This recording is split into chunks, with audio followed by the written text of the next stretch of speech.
of zakat. There are two conditions. Without them, zakat is not obligatory. Number one, that the amount of money saved or the jewelry possessed reaches what is known as nisab, and this is known as threshold. What is a threshold? It's a limit, which below it, there's no zakat. What is this limit? Well, in terms of jewelry, if the missus has 85 grams of gold or above, and the caliber of gold is 24, she has to give zakat for that. If she has 84, sheikh, there's no zakat. If she has 85, but of 22 or 20 or 16 carat gold, there's no zakat. You have to do the math. Because when we say 18 carat of gold, this means that 18 carat is gold and 6 is compensated with copper. So it reaches 24. So this is false, it's not gold. So the 22, you have to do the calculation, the calibration until it reaches 24 carat of gold. 85 plus. In silver, it is 595 grams of silver. And the cash threshold is measured by silver. So if you have the value in cash of 595 grams of silver, which is approximately $300, give or take, then zakat is due. This is condition one. Providing that condition two is fulfilled, and that is that you possess this for a whole lunar year. So if I had it for 11 months, there's no zakat on it. 11 months and 25 days, there's no zakat on it. When it completes 12 lunar months in my possession, then I have to pay 2.5%. The easiest way to calculate zakat, whatever money you have, divided by 40. The result is your zakat. Easy. If I have 40,000 dirham, divide by 40, the result is 1,000. This is my zakat. If I have 80,000, my zakat is 2,000. If I have 100,000, I wouldn't be here talking to you. 2,500 dirhams.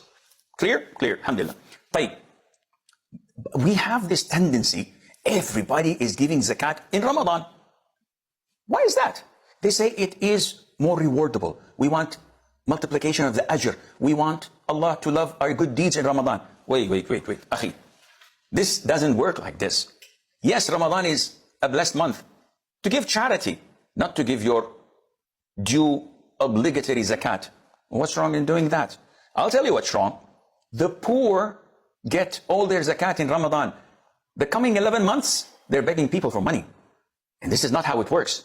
Your wealth has to be calculated according to the completion of one lunar year. It might complete in Muharram, in Rabi', in Jamad, in Rajab, in Dhul Hijjah, depending on the circle, the completion of the lunar year. But to deliberately intend to give it only in Ramadan, this defies the purpose of zakat. If the lunar year is completed in Ramadan, khalas, there's nothing for you to do. This is how it comes. But to insist on giving it in Ramadan, whether by extending, instead of one lunar year, you say I'm going to stretch it to 15 months, haram. But if you shorten it, if your zakat is in the Hijjah, and you say, no, I'm going to pay it 4 months earlier, so I pay it in Ramadan, no problem. This is for the benefit of the poor. Instead of waiting another 4 months, you are giving it ahead of time, there's no problem. But delaying it, no, it is not permissible. Who should pay the zakat?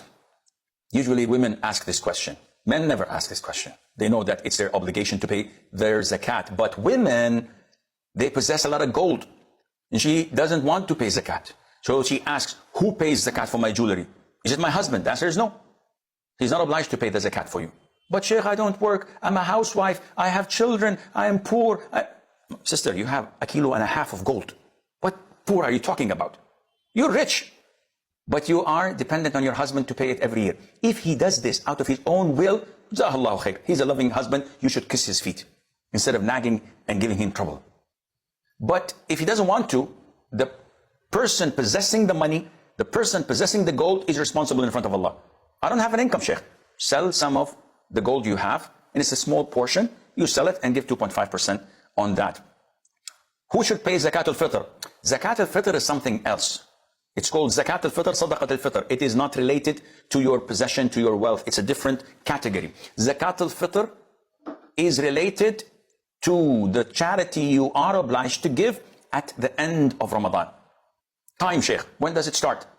It should be given the night of Eid. So tomorrow is the day of Eid, you should give it before the Adhan of Fajr, the last night. And it can be up to the 27th or the 28th. So giving it 2 or 3 nights earlier is no problem, because Abdullah ibn Umar used to do this, and a number of the companions, may Allah be pleased with them. So can I give it on the 15th of Ramadan? No. Can I give it on the 1st of Ramadan? Definitely not. Though some schools of thought say it's okay, but it's not okay. What is the amount, Sheikh? Zakatul Fitr, as in the hadith of Abu Sa'id al-Khudri and Abdullah ibn Umar, may Allah be pleased with them, and others, the Prophet ﷺ obligated Zakatul Fitr to be 1 sa'. Sa'. What is sa', Sheikh? I can't even pronounce the ain as you do. Well, this is a tool of measurement by size. So it's like liters, not like kilograms. So a sa' is a container, and this container is measured, or we measure with it items like dates, like barley, like wheat, like sugar, things that are consumed and measured by size. 1 sa' is equivalent to 4 mud. And the mud is what is gathered in the palms of your hands. So if I have rice, I just do this and I fill it up. This is 1 mud. 1, 2, 3, 4. This is 1 sa'. So the Zakat al-Fitr is 1 sa'.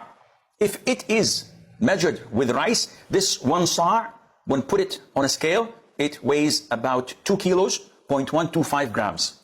Of course, if I weigh in the sa' dates, the weight is going to be different. If I put in this size barley, it's going to be different in weight than rice, or than wheat, or than dates, etc.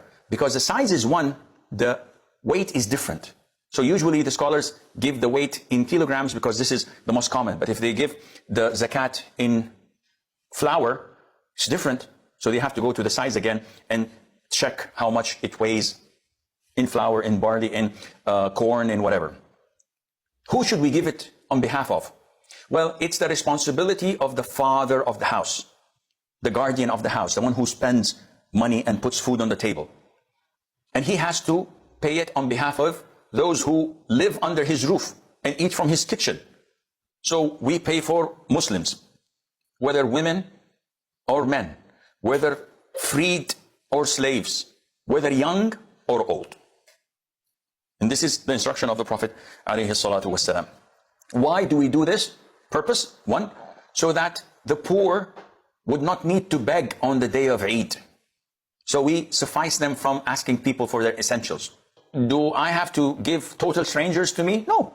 If I have relatives of my own, cousins, uncles, aunts, who are classified as poor or needy, then giving them Zakat al-Fitr would give me double the reward. Reward of Zakat and reward of connecting my kinship. Providing it is not my responsibility to provide for them. What do you mean? I can't go to my son who is poor and give him Zakat al-Fitr, because it's an obligation upon me to feed him.